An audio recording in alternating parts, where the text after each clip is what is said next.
Buff the Buff. Buff the Buff, vou jogar no A caçadora de vampiros.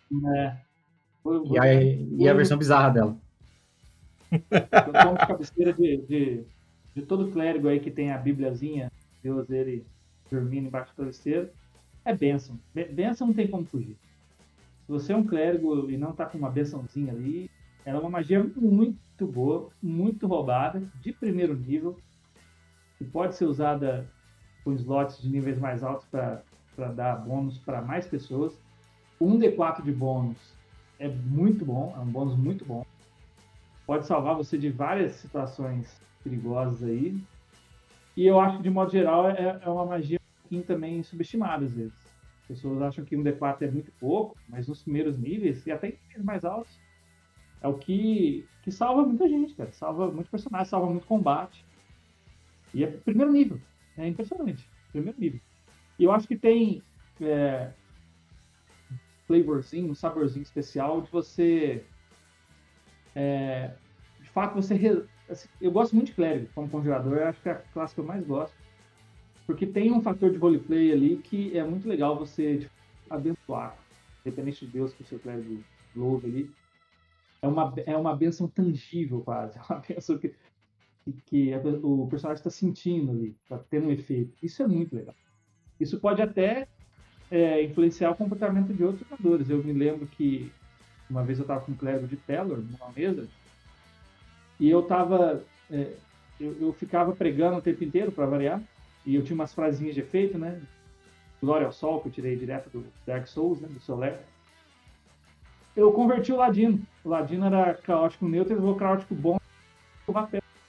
Então, assim, claro que isso é fator de roleplay também, não só de magia, mas as magias do clérigo carregam esse roleplay junto com ela. Então eu acho que bênção, cara, você abençoa o teu grupo inteiro, um grupo geralmente são 4 pessoas, você deixa de se abençoar e abençoa todo mundo. Ou você também, se usa um círculo a mais ali. E um D4 é um bônus muito bom, e as pessoas deixam passar com muita facilidade, porque é o menor dado, parece pouca coisa, e não é. Então, de buff essencial, eu fico com benção. Eu pessoalmente, a galera que não entende o peso que tem um D4 de um Blast, aparentemente nunca passou pela situação de falhar por um teste decisivo. Impressionante. E é o que você falou, especialmente em baixo nível, né? CDs são baixas, as chances... Você rolar um D4 a mais, pô, às vezes o 1 é garantido, às vezes o 2... Se o Blast não fosse tão relevante, Inspiração Bárdica também não era. É um D6. Exatamente. E ninguém nega, ninguém olha e fala, não gasta não usa aqui comigo não. E porra, não é possível, velho. E que a galera... E, pô, o Blaze é um buff coletivo, né? É um buff coletivo, é um buff de grupo. Dura um minuto, Você só tem que guardar a concentração, mas assim, pro clérigo de baixo nível, não tem nem dúvida. Começou a luta, Blaze e depois fica lá, jogando truque de dano. Abraço. Guarda, você vai ter que segurar a concentração mesmo. Não tem nem dúvida sobre isso. E, cara, mesmo em níveis mais altos, esse 1D4 faz toda a diferença às vezes. Especialmente, eu acho que esse é o ponto que a galera esquece.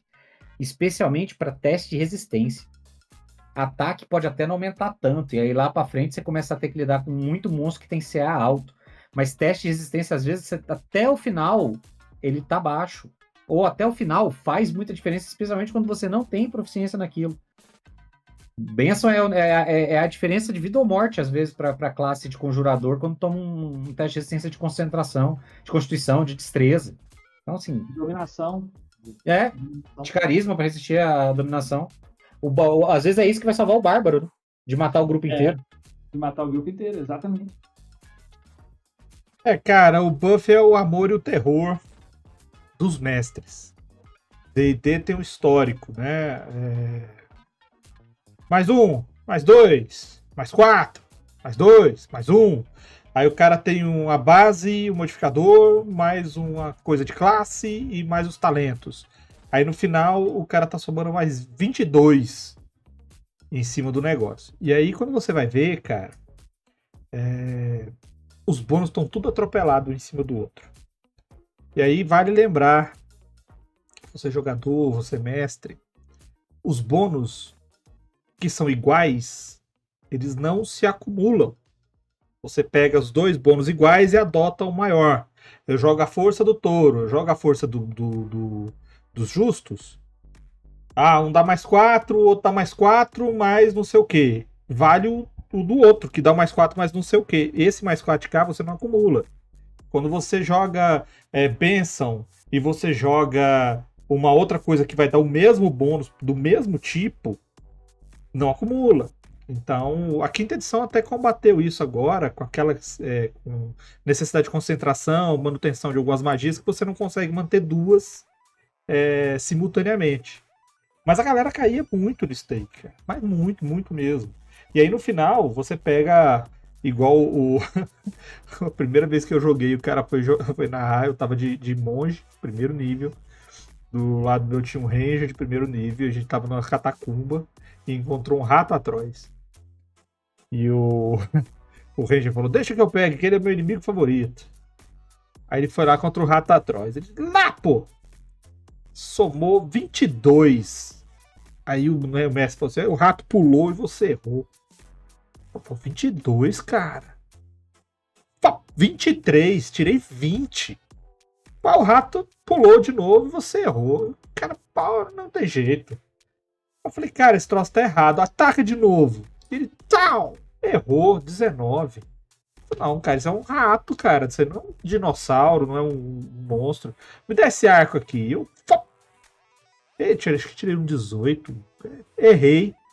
Aí, não, você errou. Quebrei o arco do Ranger. Esse aqui não presta, não, cara. Aí eu fui lá enfrentar o rato, depois de 2 porradas que eu errei. E eu falei: me dá essa ficha desse rato aqui. Quando eu fui lá olhar, o que o mestre fez? É o livro 3.0, a primeira edição dele. Tá?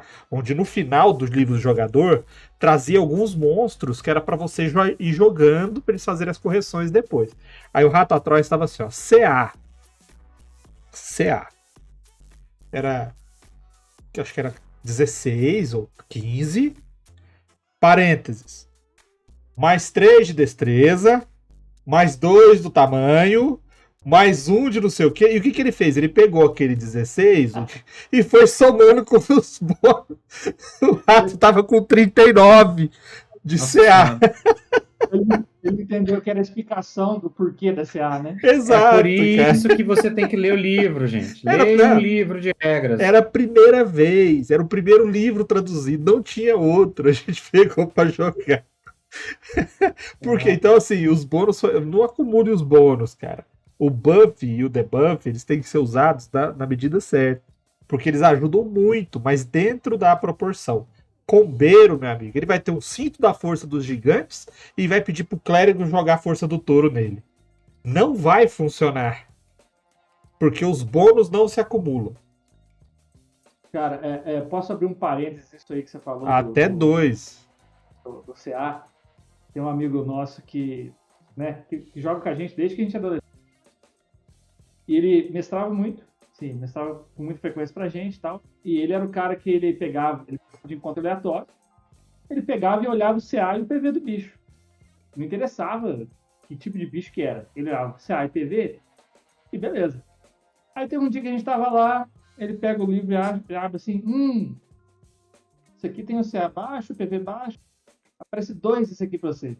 A gente foi ver, eram 2 lits. Nossa. Eu disse: que é isso aqui? Ele tinha 2 lits.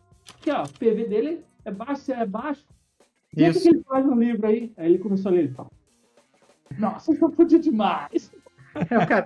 É o cara que olha e fala: porra, mas vocês estão com medo do maluco que a única ação de ataque dele é a adaga com mais 6, 1d4 mais menos 1, é isso? Vocês estão com medo desse cara? Sim, porque ele não vai usar essa adaga nunca. É exatamente isso que ele fazia. Ele reconsiderou, depois que ele viu o que era um lit, mas isso assim, a gente era inexperiente, né, cara? Assim, ele era inexperiente mestrando. Então, foi meio que esse cálculo às avessas, cara aí do rato.